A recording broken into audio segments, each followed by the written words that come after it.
Okay.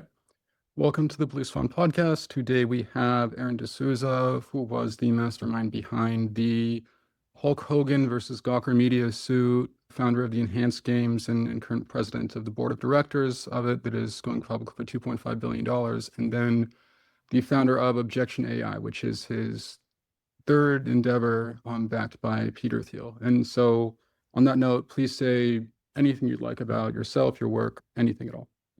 Yeah, well, I've had a long career. I'm 41 years old. I've founded 12 startups. I've had 5 exits. That means I've failed like 7 times. And I just love doing it. So I look forward to talking to you about the journey of building companies today. Awesome, thanks. It's a very, very humble intro. And so Objection. And so I'm wondering if you have a chance to talk about how that lawsuit influenced any kind of design features and methodologies behind Objection AI today. Yeah, so just to recap for your listeners, the Hulk Hogan versus Gawker lawsuit begins in 2009 when I meet Peter on campus at Oxford University. I'm in my very first week of law school there. I'm 24 years old. It was at a speech he gave, and we just sort of hit it off. We chatted for about 20 minutes, and I asked him, "What is the biggest problem that you face?" And he said, "Oh, there's this tabloid media outlet writing this terrible stuff about me." And I said, "Well, why don't you just sue them?" And he said, "Well, if I sue them, that's going to get more attention." And I said, "Well, I probably said the most important words of my life. It's like, if you don't want to sue them, why don't you find someone who wants to, but doesn't have the financial resources to do so?" And Peter was like, "Oh, well, that's interesting. I've never thought about it that way." And I said, "You know what? Let me write a paper for you and let's get back together in a couple of weeks and discuss." So I went back to my dorm room. I wrote a paper for him about how to do this. We sat down, we had dinner, and he said, "How much and how long will it take to bankrupt Gawker?" And I said, like 5 years and $10 million. He's like, "Great, I'll wire you the money in the morning." And off we went. We found the wrestler Hulk Hogan, where Gawker published an unauthorized sex tape of him. We sued Gawker in a long, drawn-out, complicated legal battle. We won a $140 million judgment. It bankrupted Gawker, and that was the very first time that a major media outlet had been held to account in American history. And now with Objection AI, I'm taking that same process that took $10 million in 5 years and compressing it down so that anyone can hold a media outlet to account. Okay, thanks for that. And so one of the interesting things about the process of Objection AI, from the submission to the investigation to the potential settlement and the next to last steps, is its similarity to an actual like litigation process in court. I don't have the paperwork and the details, but it's essentially a form of litigation financing. And so the interesting thing about litigation financing is that the payout structure mirrors that of venture funds. And so I'm kind of wondering if that has any impact on the goals of Objection AI, or if it's sort of a misunderstanding or overlooking something. And then also, how binding is the judgment of Objection AI? Because you have some very, very heavy hitters when it comes down to investigators, former CIA, former FBI, basically every federal agency under the sun is going to be reviewing this stuff. And you have an arbitration clause, which can be binding if agreed to. But so how does all this kind of fit together? Yeah, so the fundamental premise of objection is that anyone can file an objection against any piece of content. Typically, it'd be the subject of the media reporting itself. And you file the objection, you pay a small fee as little as $2,000. Then human investigators get to work. Former CIA, FBI agents, they investigate the story line by line, sentence by sentence, source by source, and then they put all that information into a public data room. The original journalist who wrote the article is invited to reply and rebut that evidence. And on a philosophical level, I would begin by saying that the ultimate position of power in society is the arbitrator of truth. So from the fall of the Roman Empire until 1517, it was the Pope who arbitrated truth in the world. Every new technological epoch leads to a new arbiter of truth. The printing press led to the universities. The rotary printing press led to the newspapers. The television led to Walter Cronkite on the 6:30 News. And with the rise of the iPhone and of social media, we have been in a an era for the last 20 years where there's not a clear adjudicator of truth. And that is the gap that objection AI is trying to solve. Because ultimately, we can't live in a world where there is no truth. The president likes to say, we live in the post-truth era and, post-facts. And the media, the legacy news media in particular, has not been a very good arbiter of truth for decades now. And they claim to hold power to account, but I always question who holds the media to account. And that's what objection AI is fundamentally about. Interesting. And so firms like Anderson Horowitz have started publishing extensively about new media and sort of the consumption of it. And then the remainder is social media and everything else that's happening recently. The interesting thing about the site for Objection AI is that essentially there are two sources of ultimate truth. There's the law and then there's the scientific method, and that is very apparent in the design for Objection. And so I went through some of the actual cases, and it looks like you guys are actually pulling sources directly from case dockets. Like I looked at a couple of things, and it's mentioned NDAs that were actually pulled from court and all of that. In 1970, according to the Gallup poll, 70% of Americans trusted the news media. Today, 50 years later, that's down to 30%. Yet scientists and courts have always remained highly trusted institutions, around 80%. And so why is that? Is because they have rigorous methodologies for finding truth. In science, it's about the replicability of an experiment. And in courts, it's about two adversarial parties presenting evidence. And I always say that truth is not a vibe, truth is a process. And so what is truth? Truth is what survives either the scientific method or the adversarial court process. Now, the court process is too slow and too expensive. So what we've done with objection is take the court process with some elements of the scientific method and built what we believe to be the ultimate truth-seeking method. Have two parties present their evidence in an open public forum where it can be engaged with and it can be analyzed. And ultimately, we're not reliant upon weak humans who are quite fallible. We're reliant upon software that is consistent in its application. Okay. And so with that in mind, so where do you see this continuing to go? And so you created a different source of truth that works with hard legal documentation and real investigators. And then, so what is the long-term vision for Objection? The long-term vision for objection is to become the court for everything. So the internet does not have a native truth adjudication layer. Anyone can write anything, and it's really difficult to challenge. If someone writes something false about you, Sean, and publishes it, it's very hard to remove from Google. It's very hard to remove from the platforms. And as a consequence, misinformation, false information travels 6 times faster than truth on the internet. And so the goal of objection is that we want to create an arbitration system, a court system that is available and accessible to everyone, that's quick and efficient and doesn't require expensive lawyers. Okay, thanks for that. The choice of co-founder actually has a profound impact on startups and their trajectory, as you're already aware. And so I found it really interesting that you chose somebody who had a PhD in essentially biotechnology and tech, who started a clean tech company and then exited as your co-founder. And so I believe so he's also on the scientific advisory board of the Enhanced Games. And so I'm wondering how this all kind of pieces together in as much detail as you can kind of discuss without violating any kind of confidentiality. Yeah, so Dr. Kyle Grant is not my co-founder, but he's my CTO and my closest confidant at Objection. Kyle and I actually played rugby together at Oxford, more than a decade ago, and we were teammates. He came to me and said he wanted to start a company, a clean tech company. I was his first investor. It was a very successful investment.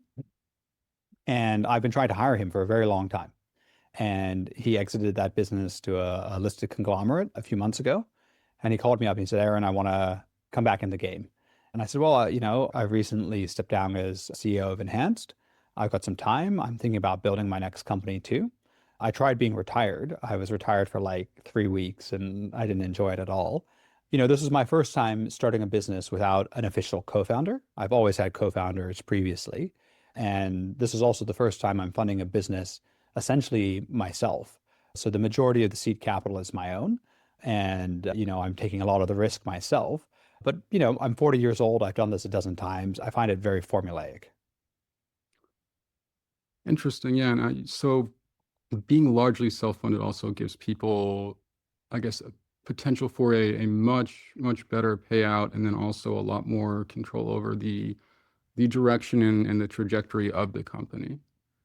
And so what have you learned from your past? What it was, you said 7 exits or Five, seven five, startups? five exits, 12 companies, which means 7 failures. Okay. And cool. So what have you learned from the process along the way? So the early companies I built were all kind of boring. My first unicorn was called Sargon. It was a market operating system for Australia's pension and superannuation sector. So it's a fund administration platform. No one goes to work every day inspired to do fund administration. And so what I learned, particularly from the enhanced games, is that when you do something big, bold, and audacious, that attracts big, bold, and audacious people. A grand mission changes the world. No one wants to work at Mercedes-Benz. They want to work at Tesla. No one wants to work at, like Perplexity. You want to work at OpenAI or Anthropic. And so if you're on the road to doing something great, something that really changes the world, that pushes boundaries, it's much easier to recruit top tier talent. And then every great business also feels kind of dangerous. Like Airbnb. You're literally staying in someone else's house instead of like a nice, comfortable hotel. Uber, getting in a stranger's car. Facebook, OpenAI, both very dangerous companies at the outset. And enhanced games, people said, read the headlines from 2023. People said we're going to kill athletes. And Objection, right? To become the arbiter of truth in the world, to challenge the mainstream media, to make the media accountable. It's a very scary prospect. And so I look at those as features, not bugs. And there's something very special about aspiring to build a great organization that attracts amazing talent. And so to distill it down, I think there are just 3 ingredients required to build a great company: strategy, capital, and talent. Those are the only 3 ingredients. Strategy is easy. Ideas are a dime a dozen. Iteration with AI makes it so much easier. Capital is a commodity. There's endless venture capital funds out there chasing deals. And with AI, it's cheaper and cheaper now to build software. And so you need less capital. And so ultimately, it only comes down to talent. Why will the most talented people in the world work for you? And I think that boils down to mission. Most of the most talented people in the world have already made good money, right? They're not money motivated. I didn't wake up today to make another $1 million to add to the endless pile of money that I will never spend. I woke up today to change the world, to better the world. And that's why most people go to work. Cool. It's a very heartwarming motive. Yeah. With all of that, you mentioned Airbnb and a number of other companies. Like the Airbnbs, the Ubers, OpenAI somewhat, not so much Tesla. A lot of them ran into a number of regulatory issues along the way. And they were known for disrupting existing industries. And so do you see Objection AI ever kind of running into similar barriers during the evolutionary process of a company? Yeah, well, we're trying to replace a branch of government, the judiciary. Underfunded, under-resourced, overworked. Those are the words you'll hear from any judge. And ultimately, there is a legal framework for us to operate. This isn't like crypto. This isn't like Uber. The New York Convention on Arbitration means that any 2 people can contract to have a case heard outside of the traditional court system, have a binding arbitration ruling. You can have the local butcher be your arbitrator. And as long as you sign the proper documentation, that is an appropriate process and that can be enforced by a bailiff or a court of law. And so ultimately, the legal structure for us to operate already exists. It doesn't require any structural renovation. And the major question is, should AI be allowed to adjudicate disputes? Well, if the butcher is allowed to adjudicate a dispute, why can't AI? That's fair. In terms of sort of any kind of existing global regulations and what you're doing, Objection AI's investigation process is heavily based on existing standards for media. And so can you touch on sort of how that plays out and then what's involved with that? Yeah, so the news process, I think, is three-phased. There is gathering evidence, there is synthesis of that evidence into a story, and then there's a distribution of that story. So working backwards, the Web 1.0 companies like Facebook displaced the distribution aspect. AI disrupts the synthesis aspect. And the only thing that is left in journalism today is the gathering of unique evidence. And so that's what our human investigators do. They gather evidence, they don't formulate their opinion, and they just present that evidence before the AI tribunal who does the synthesis. And then we have various mechanisms to distribute that ruling. And ultimately, I think this is a powerful combination that, having talked to dozens of journalists every day now for the last week since we launched, is interesting and exciting to them, because ultimately journalists want to produce truth.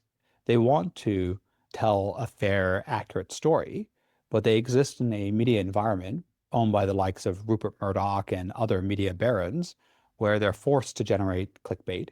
They're forced to produce salacious headlines, to use politicized language, and they don't want to do that. Interesting. Yeah, I think I mean, so I live in Los Angeles and the media does have a tendency to go too far at times. So like these days, there's an abundance of content that can be faked, regarding deep fakes, AI generated video. I mean, half of the text on the internet is probably generated by LLMs at this point. And so some of that may actually influence, the likes of what does and doesn't get published. And so I'm wondering like if Objection actually filters through that, if they utilize some of the algorithms for scanning, any kind of existing watermarks on AI generated video and et cetera. Yeah, so this is the beauty about an adversarial process. So if you have two parties who are arguing, basically the opposite direction in a set of facts, one party might fake the evidence, but then the other party has the opportunity and the incentive to deeply analyze it. And that's why courts are such a good methodology to inspire our method of truth seeking, because you have two parties who are doing the work in opposite directions, trying to argue their point of view. And ultimately, the problem for the news media today is that they don't need to show their work. So you read an article in the New York Times and they say, Aron D'Souza gave this comment, but they don't show, the recording. We'll record this on Zoom, right? And out will come a 45-minute interview, but please post a link to that in your story. Make it accessible to everyone. And wouldn't it be so much better if every New York Times article had a data room attached to it? Every on-the-record interview, every document they looked at, every WhatsApp chat, all screenshotted and put into a data room, because ultimately we are not going to consume content directly on nyt.com. It's actually going to be via LLMs. And so this vast amount of unique first-party data could actually inform the LLMs. And I'll give you an example. I was interviewed by TechCrunch. Rebecca Bellum wrote this wonderful piece about Objection AI. She interviewed me for more than an hour. I spoke 14,000 words, and guess how many words she used in her story? I spoke 14,000 words, and she used 140 words. And so 99% of the context was lost. However, she did post the full transcript of our interview, and, a lot of people have reached out to me and said, oh, I read the full transcript, or I put it through my agent, and surprising insights came out of it. I was gonna say that, I mean, that's amazing. I mean, the fact that they trim that much content in the editorial process honestly strikes me as a little bit crazy. I'll use a lot of AI editing tools, and I've never seen them cut more than, 25 or so percent. This is the trick about journalism, right? They do 10 interviews, each of half an hour. They generate tens of thousands of words of data, and then they selectively pick the data that fits their narrative. And now we're creating a new modality of transparency here that is AI first, it's agentic first, and that supports a new method of truth seeking. And what was very interesting about this is that hundreds of people read that transcript. And the way I know that is that a lot of AI agents read the transcript because there were people applying for jobs and they said, "Dear Aaron, I understand you're in London on Monday. Can we meet up to have a coffee?" And I was like, "How do you know that I'm in London on Monday?" And it was in this very long TechCrunch transcript, and really smart young people who are, I guess, very Claude native ensured that they were using the most up-to-date information to create a really targeted job pitch. It was amazing. Cool. Yeah. So apparently the whole Boella v. Gawker event, like that's actually being turned into a feature film. And so do you happen to know anything more about like the details on that? Hollywood is notorious for being slower than Silicon Valley and the Yeah, no, reality. Hollywood is the exact opposite of Silicon Valley. I can build a unicorn company in like 3 months, and in like 3 years, Hollywood can't do anything. So last I heard, Matt Damon and Ben Affleck on the rights to the story. Matt was due to play Peter, Ben rumored to play Hulk Hogan. They were assembling a cast. They've got, some award-winning scriptwriters and producers and directors attached to it. But, it's Hollywood. It takes a really long time to do anything. I don't understand why. In the time it takes Hollywood to make a movie, Silicon Valley, you can build $1 trillion company.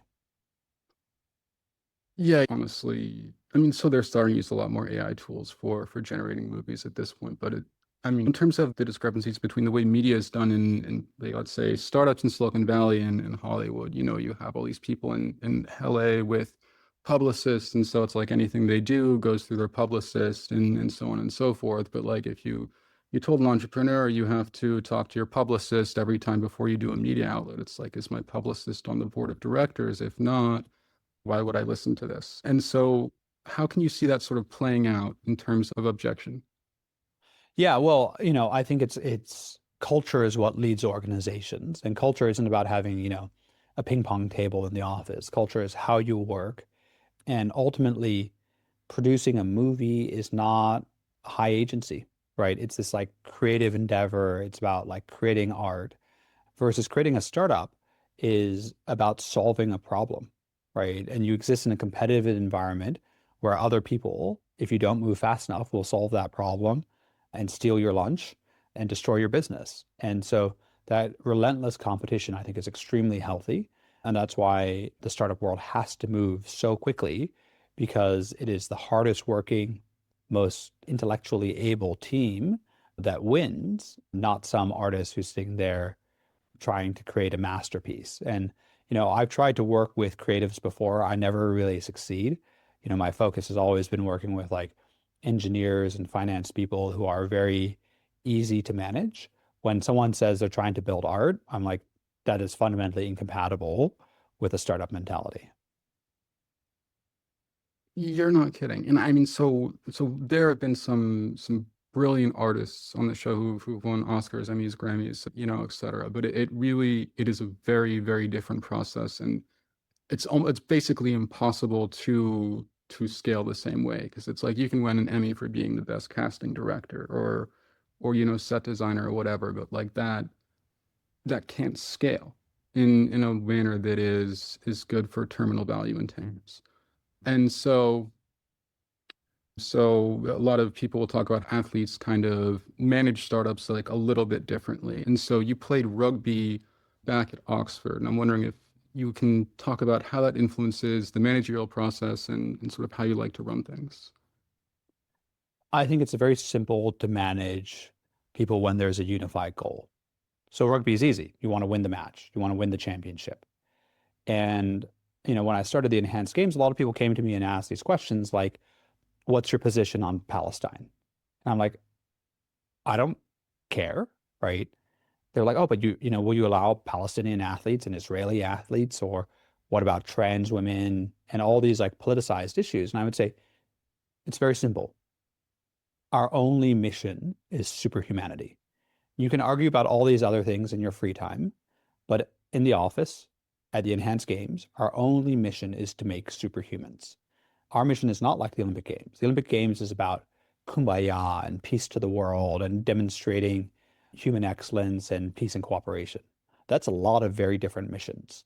And certainly when the BLM protests rolled around, they thought their mission was to benefit the world, right? To defend all these liberal social causes, and they lost their way. And that's why OpenAI ate their lunch. Google was losing the AI race because they were unfocused on their core mission. Yet they had all the money, they had all the technology, they had all the compute. Yet a scrappy little startup that was very focused on their mission ate their lunch. And that's what I bring to every company. I say, we must be rigorously focused on our mission. And it becomes easy to get distracted when you're making lots of money, when you have an important political, social, or media position, and you are asked to defend all of these kind of ancillary causes, which might sound very nice, but at the end of the day are a distraction from the mission. Okay. And then out of selfish reasons, I do have a question about some of the people on the advisory board of the enhanced games. And Yeah. obviously I could cut this, but so George Church, who's Yeah. arguably the top geneticist in the world, was on the advisory. It's on the advisory board. Yeah. And, I'm a big fan of Colossal Biotech, which is the company that he founded with Ben Lamb. And, Professor Church was one of the easiest individuals I could get ever to convert. I cold emailed him and I said, would you like to join the advisory board? Here's a link to an article. Oh, no, this is even before we launched. There was no media coverage about us. And I just emailed him and said, I'm building an enhanced version of Olympic Games where athletes are allowed to use performance enhancements under medical supervision. And he was like, yeah, let's jump on a call. And then I sort of was starting to give him the pitch. And he was like, Aron, you don't need to give me the pitch. I'm already in. Let's use the time we have to be productive. And he's been a huge contributor to the scientific protocols that were integrated into the IRB clinical trial studies that is going on right now, that allows us to enhance the athletes and to study them. And it's the first of its kind in the entire world. And we would not be here without Professor Church. Wow. No kidding. It's like, the advice I would give to your listeners is that you can literally do anything. You can literally just cold email professors at Harvard or billionaires. And if you have the right pitch, people message me all the time and we've never met.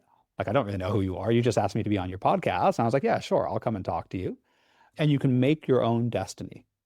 A lot of people just sit there and say, I wish Peter Thiel would come to me and ask me to do something. Say, no, you can go out there, you can ask him, and you can reach out, and you have to do it over and over again. A lot of people will say no, but then some people will say yes, and it will change your life. Awesome. All right. That's the perfect note to close on. Thank you so much for doing this. This was a ton of fun. Well, thank you for having me on your show, Sean. Anytime. It was wonderful to have you.